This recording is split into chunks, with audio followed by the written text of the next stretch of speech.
Right, in topic 4, we just ended money market, so this is just a direct discussion. So let's turn to page 20.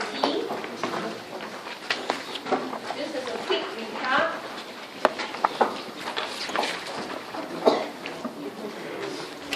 Right, of money market.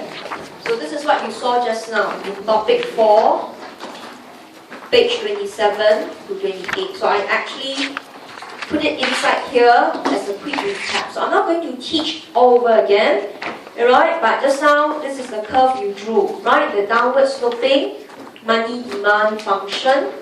But we know we cannot use this function directly, because when we draw the money demand curve, the axis is interest rates and quantity of money. So therefore, copy this in. We tend to rewrite the function to suit the axis. Right? So in this case, look at this equation. Remember, I didn't memorize. I merely swapped the terms. I will group all the constant, which is H0 and H1Y. They are independent of quantity of money. Then I will have the rest, okay, to reflect the axis.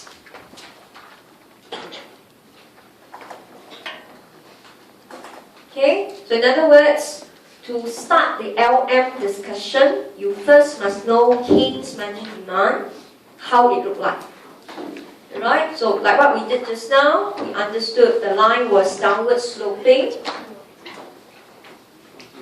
Okay, so I'm going through this very fast because we have been discussing.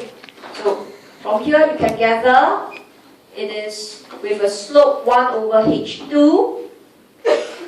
Okay, and intercept H0 plus H1Y over H2. That's why just now income goes up, we shifted money demand.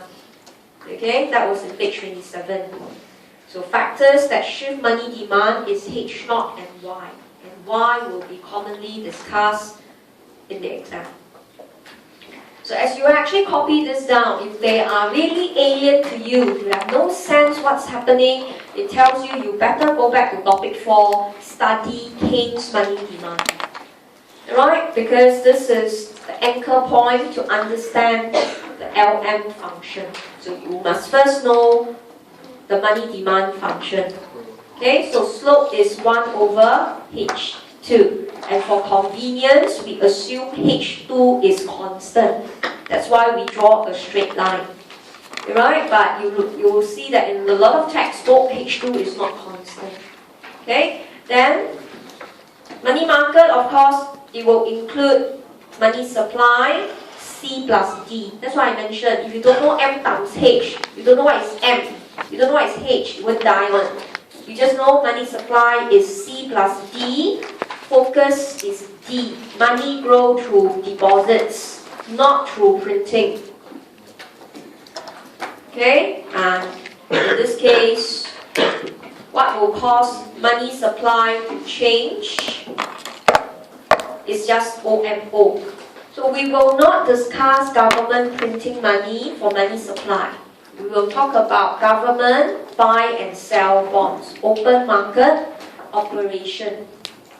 Okay, so copy this because I've just reviewed this with you just now. Just take note, it was open market operation.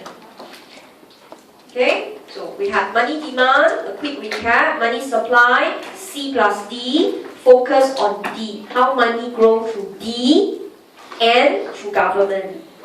Right, so turn to page 21. Put in this diagram, this is what you need to know about money supply.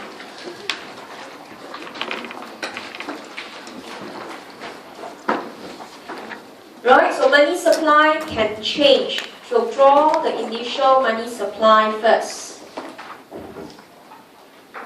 Okay, so draw the middle line first.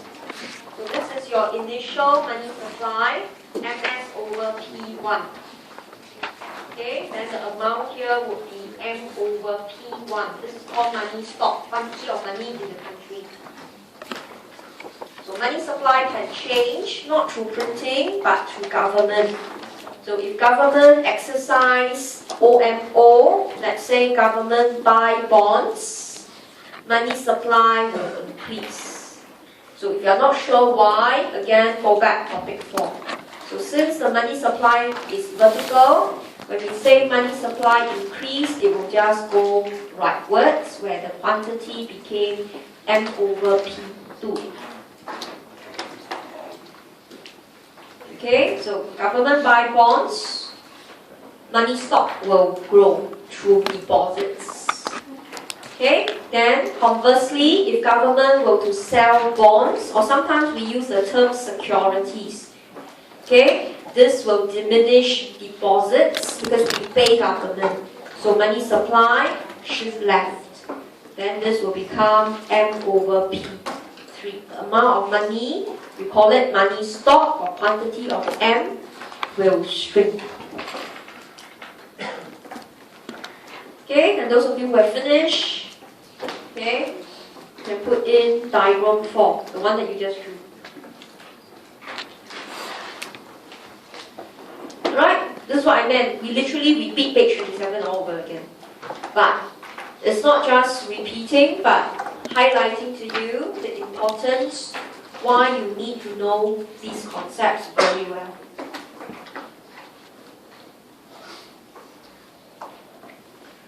Okay, so with the money market in place, look at this diagram. This diagram can only show you interest rates. We are not concerned with quantity of money. Alright, we know money stock 5 billion, 6 billion, got more, got less. It doesn't really concern individuals, but we do read interest rate. So this diagram itself is limited. It only shows us one indicator in the economy, which is market interest rate. So we don't want to use this diagram, alright, because it is limited. Therefore, we develop another equation, and this equation is more useful because it not only shows interest rate, it will also show income. And this equation, we turn to page 22, is called the LM function. Alright, so money market only show interest rate and quantity of money. But now if I use the money market equation, I rewrite it so that I can have the diagram that shows income and interest rate. Then this diagram is more useful than money market. And this diagram is then the LM curve. So the topic is progressive in nature. The LM will pop up from nowhere. Right? You must see the limitation of money market. You need the money market. But on its own, it's not 100% useful. So we convert it to understand, right, the income and interest rate space. Okay? So this is what you do. Right? You are ready to derive the function. Okay? I'll give you the working, don't worry. So this is what we have a while ago. Okay, so you copy equation 5. So what is equation 5? It was money supply equals money demand. So put this in your notes. Right, money market equilibrium. Vertical line intercept downward sloping line. What does the vertical line measure? Amount of money M over P. Right, eventually when you mark the horizontal axis, the value was M over P. We call it the money stock. Then money demand was the Keynes function, H0 plus H1y minus H2i. Okay, so before you proceed, okay, I have marked out the axis for the diagram for you. So at the side, right, there was a diagram, so don't draw. I just put it in just to show you. The diagram at the side shows vertical axis, interest rate, horizontal axis, quantity of, income, not quantity. So we have to write this equation to suit the axis with I and with a y. Right, so in this case, using the equation, bring the H2i to the left, bring your quantity of money to the right. But quantity of money is fixed. therefore we can group the H0 with the M over P together. Right, so one key math skills that you must know, we tend to group constant value together. So H0 is our minimum money holding, they don't change. M over P is the money supply in the point of time. So I put them together and I left with a H1. Should I say H1? So can you see, I'm progressing to reach the equation. It starts with I, it ends with Y. So the Ln function, I is actually H0 minus M over P over H2 plus H1 over H2Y. This is the Ln function. And I want to show you there's nothing to memorize. What did you really memorize? Money supply, M over P. Money demand, H0, H1Y, H2I. You merely rewrite the equation and you get the Ln function. Why do you need this Ln function? Because it's a more convenient way that at one glance you can read the two economic indicators, interest rate and income. Alright, so when you write this equation, therefore it actually tells you your slope is H1, H2. Okay, your vertical intercept is H0 minus M over P divided by H2. So why do I want to teach you vertical intercept? So that you can tell, right? If H0 and M over P are your main components, they will shift the Ln curve. Right? So I don't do maths for the sake of making it look complicated. I teach you this maths method so that you don't need to memorize a lot. Right? The vertical intercept will tell me, in this case, H0, the minimum money that we hold in the country, M over P, which is the money supply controlled by government, will shift the Ln curve. So out of these two variables, M over P will be most commonly discussed. This is how I get Ln function.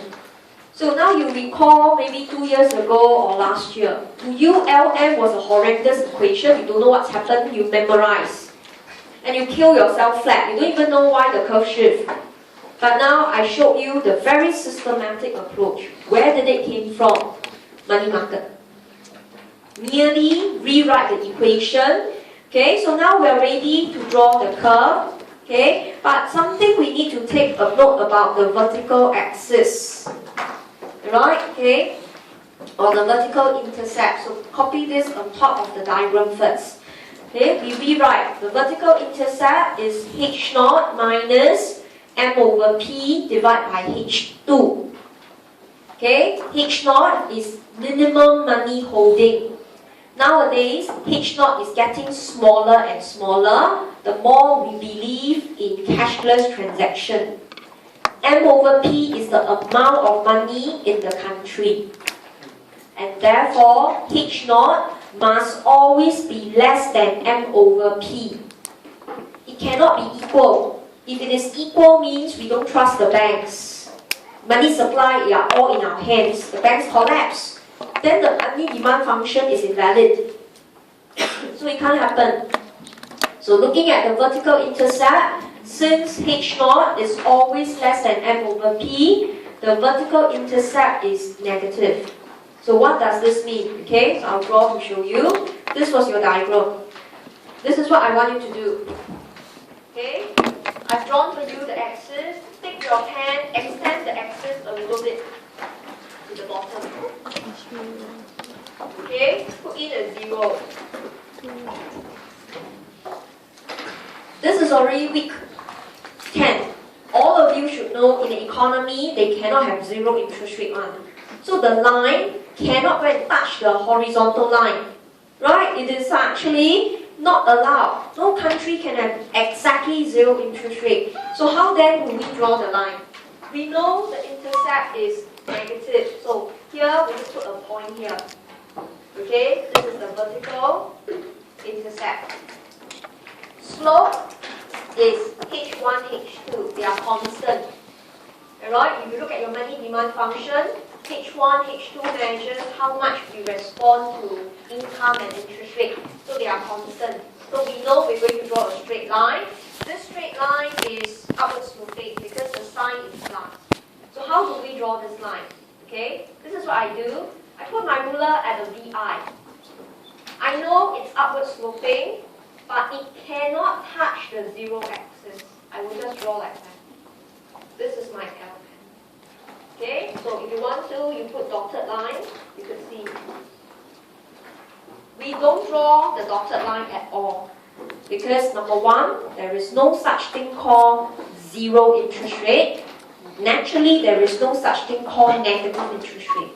But we just know the line has a negative intercept. So generally, look at your LM. It's quite steep. Okay, therefore, highlighting to you, don't copy. Nobody can draw LM like that. This is totally wrong. You cannot say they look the same. Imagine some of you still put a zero axis here. If you draw like that, what are you trying to tell examiner? H0 is exactly M over P. The amount of money, they are all in your hands. The bank collects already. If the bank collects, how come there's LM curve? There's no LM curve. That's wrong. Okay? But if in the exam, you carelessly draw like that, it's fine. The examiner will not penalize you, but if you draw like that, don't expect him to push you to the next grade. He will just know you were careless, you have no concept. Okay, so conceptually, the LM should look like that, very steep. Okay, and you also can see, why is the LM very steep? Because slope is H1 over H2, and we saw this in topic 4. We have discussed that H1 generally is larger than H2. So the LM looks like this. It's not through pure coincidence. It's not that we are fussy, that's why we must draw like that. Because of the characteristics of the economy. H0 is usually smaller than M over P. It has a negative intercept. The line generally looks steep because the slope with H1, H2, H1 tends to be larger. Everywhere you go, people are more reactive to income than interest rate because not everybody wants to buy financial assets. So therefore, this is how the LM curve will look like. Okay, right? Now, examiner likes to test LM curve a lot, particularly the slope. Alright, so let's look at 6.4.2.